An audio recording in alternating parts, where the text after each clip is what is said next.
জিয়াউর রহমান নাকি যুদ্ধ করেননি, তিনি পাকিস্তানের গুপ্তচর ছিলেন, এই ধরনের উদ্ভট কথা বলে হাসিনা ও তার সাঙ্গপাঙ্গরা। মানে যারা তাকে বীর উত্তমের উপাধি দিল, তাহলে শেখ মুজিবুর রহমান কি বোকামি করেছেন? এই যে অধুনা ভারতীয় পণ্য বর্জন আন্দোলন চলছে, আমি নীতিগতভাবে সমর্থন করলেও স্ট্র্যাটেজিক্যালি আমি এটাকে সমর্থন করি না। আমি মনে করি হাসিনা হচ্ছে ভারতের সবচেয়ে বড় পণ্য। আগে হাসিনার বিরুদ্ধে আন্দোলন করতে হবে, হাসিনাকে সরালেই ভারতকে বর্জন করা যাবে। জি এই মন্তব্যটা খুবই দরকারি। দেখেন, মানুষ কখন ভায়োলেন্ট হয়, একটা পশুকে, একটা কুকুরকেও যদি আপনি মারতে মারতে একেবারে দেয়ালের শেষ মাথায় নিয়ে যান, তখন সেই শান্তশিষ্ট কুকুরটাও আপনাকে কামড়ে ধরবে, সে তখন আত্মরক্ষার জন্য হামলা করবে। সুতরাং এখন বাংলাদেশের জনগণের অবস্থা ওই রকম, দেয়ালে পিঠ ঠেকে গেছে লিটারালি। মানে আপনি অর্থনৈতিক বিপর্যয় দিয়ে চিন্তা করেন, একজন যিনি ধরেন ঢাকা শহরে থাকেন, নিজের বাড়ি ঘর নেই, তিনি যদি মাসে 50,000 টাকা বেতন পান, কজন 50,000 টাকা বেতন পান? খুব অল্প লোক। তাদের কিচেনে গিয়ে দেখেন কি রান্না হচ্ছে, তারা কি খান, তাদের চেহারা দেখেন। যদি না ওই ব্যক্তি ঘুষখোর হয়, 2 নম্বরই ইনকাম না থাকলে, বা বাবা মার দেওয়া সম্পত্তি টম্পত্তি না থাকলে, সে মানে কোন রকমের জীবন যাপন করে, সেই দেশের মানুষ মনে করেন এই যে আমাদেরকে আহ বিএনপি জামাতের হাত থেকে দেশ রক্ষা করতে হবে, স্বাধীনতা বিরোধী শক্তিদেরকে রুখে দাঁড়াও। স্বাধীনতার 52 বছর পরে যারা স্বাধীনতার শত্রু আর বন্ধু বলে মানুষকে চিহ্নিত করে, দেখেন ভিয়েতনাম, উত্তর ভিয়েতনাম দক্ষিণ ভিয়েতনাম এক হয়ে গেল 1975 সালের 30শে এপ্রিল।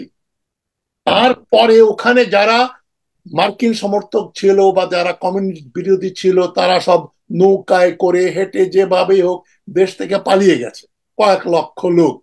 কিন্তু যারা দেশের ভিতরে ছিল, মনে করেন সাইগনে, দক্ষিণ ভিয়েতনামে, মার্কিন এবং প্রো মার্কিন সরকারের যারা চাকরি করেছে, দালালি করেছে, সমর্থন করেছে, কমিউনিস্ট বিরোধী ছিল, তাদেরকে তো ধরে ধরে ফাঁসি দেওয়া হয় নাই। কেননা ওই হোচিমিনের অনুসারী যারা ক্ষমতায় আসলেন, তারা বললেন হ্যাঁ, কিছু লোক বিভ্রান্ত হয়েছিল, ভুল করেছিল, তাদেরকে আমরা রিএডুকেট করছি, তাদেরকে আবার নতুন ভাবে রাজনীতি শিক্ষা দিয়ে, কারণ আমাদের দেশ গড়তে হবে, এখন উইচ হান্টিং করলে চলবে না।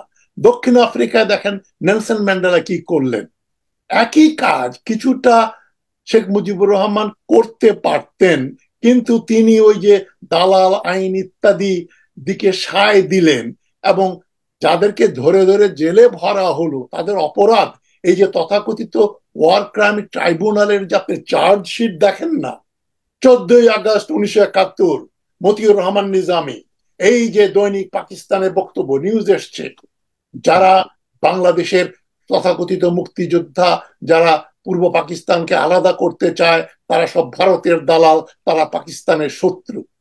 এটাই হচ্ছে অপরাধ। 1971 সাল যে একটা স্বাধীনতা যুদ্ধ ছিল, পাশাপাশি ওটা একটা গৃহযুদ্ধ ছিল, কিন্তু সিভিল ওয়ার। এখন একটা দেশে যারা পাকিস্তান বানিয়েছিলেন 1947 সালে, সেই প্রজন্ম তখনও বেঁচে ছিলেন, যাদের তখন 50-এর উপরে বয়স, তারা সব পাকিস্তান আন্দোলনের সক্রিয় ভূমিকা পালন করেছিলেন। সবুর খান বলেন, ফরিদ আহমদ বলেন, যে কোনো লোকের নাম বলেন, তারা নিশ্চয়ই পাকিস্তান রক্ষা করতে চাইবেন। গোলাম আজম সাহেব বলেন, তাদের তাদের তো সেই মতবাদটাকে আপনি গণতন্ত্রে বিশ্বাস করলে বলতে পারতেন যে ঠিক আছে, আপনারা পাকিস্তান সমর্থন করতেন, আমরা বাংলাদেশ করেছি, এখন বাংলাদেশ হয়েছে, তাদেরকে নিয়ে আপনি দেশ গড়েন।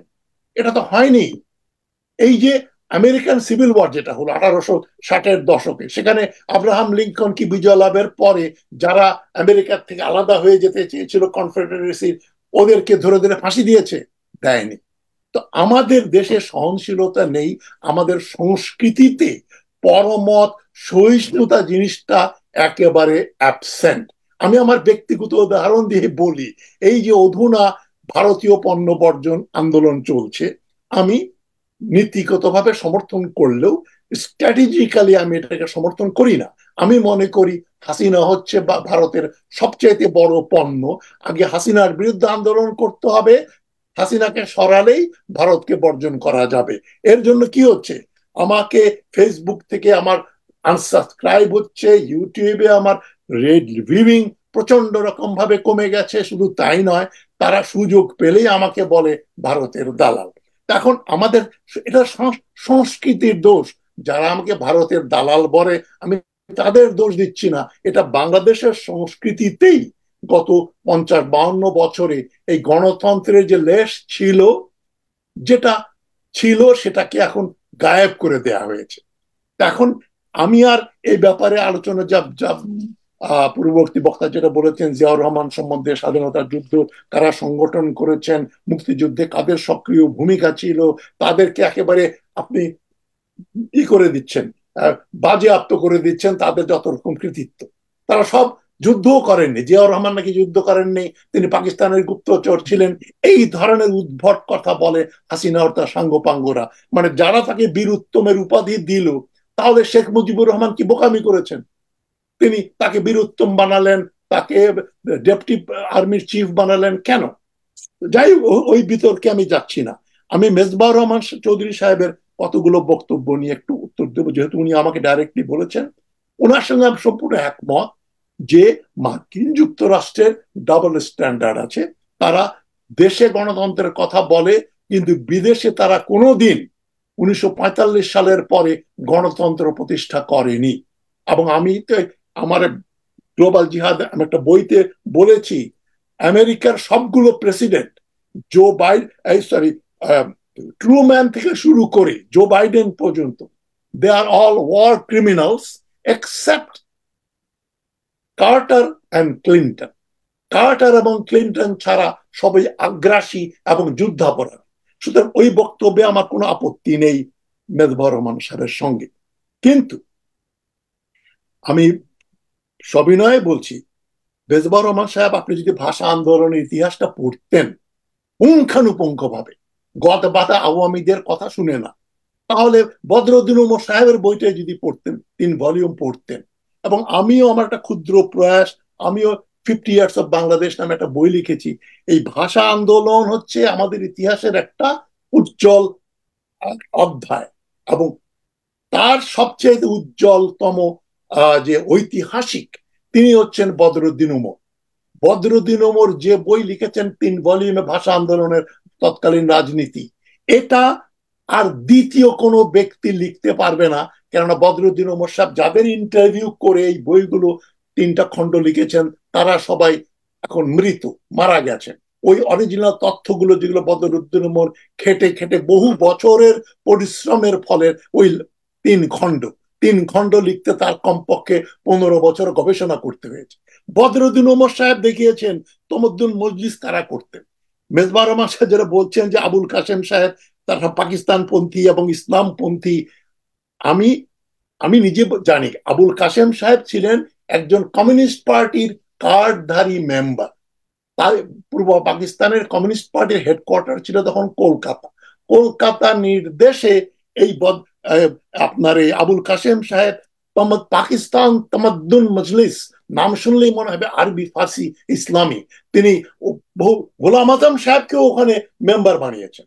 যত ধর্ম ইসলাম করেন, দাড়িওয়ালা টুপিওয়ালা প্রচুর লোক তমদ্দুন মজলিসে গেছেন। তমদ্দুন মজলিসের সৃষ্টি হয়েছে কবে? সেপ্টেম্বর 1947। পাকিস্তান হলো অগাস্ট মাসে, 47 মাসে তমদ্দুন মজলিস গঠন করলেন আবুল কাসেম। কমিউনিস্ট পার্টির একমাত্র এজেন্ডা পাকিস্তান ভাঙতে হবে। কিন্তু কিভাবে ভাঙবো? আমরা পাকিস্তান চাই না বললে তো পিটিয়ে লোকজন মেরে ফেলতো। ইসলামের মাধ্যমে আমরা ইসলামিক পাকিস্তান গড়বো, তমদ্দুন ইসলামিক সভ্যতা গড়ে তুলব। এবং তাকে গোল্ডেন অপরচুনিটি দিয়ে দিলেন।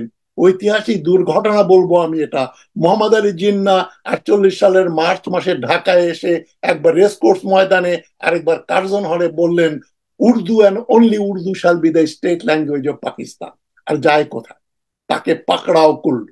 কারা কারা পাকড়াও করলো? মোহাম্মদ তোহা, আব্দুল মতিন, তারা কারা?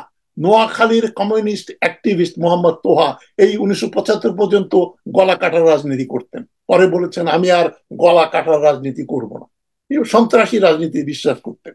এই যে আপনাদের আব্দুল মতিন সিরাজগঞ্জের, উনি কমিউনিস্ট পার্টির মেম্বার ছিলেন।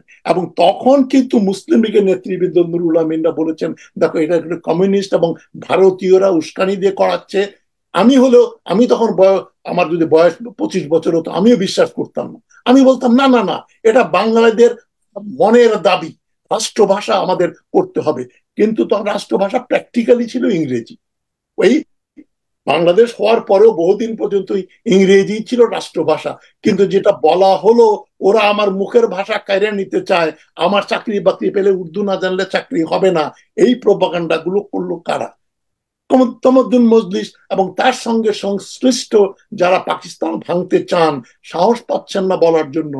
যদি ভাষা আন্দোলনই তাদের একমাত্র উদ্দেশ্য হতো, 1956 সালে যখন কনস্টিটিউশন রচিত হলো 23শে মার্চ, তখন কি হলো? পাকিস্তানের কনস্টিটিউশনে বাংলা এবং উর্দু দুইটাকে সমমানের মর্যাদা দিয়ে রাষ্ট্রভাষা করে ফেলা হলো। তারপরেও এই যে প্রতিটা স্কুলে প্রতিটা কলেজে একটা করে শহীদ মিনার, 21শে ফেব্রুয়ারি ফেরি ইত্যাদি। সুতরাং ভাষা আন্দোলন সম্বন্ধে আমি মেজবাউর রহমান সাহেবকে অনুরোধ করব, আপনি বদরুদ্দিন আহমদ সাহেবের বইটা পড়বেন এবং পারলে আমার 50 ইয়ার্স অফ বাংলাদেশটা পড়বেন।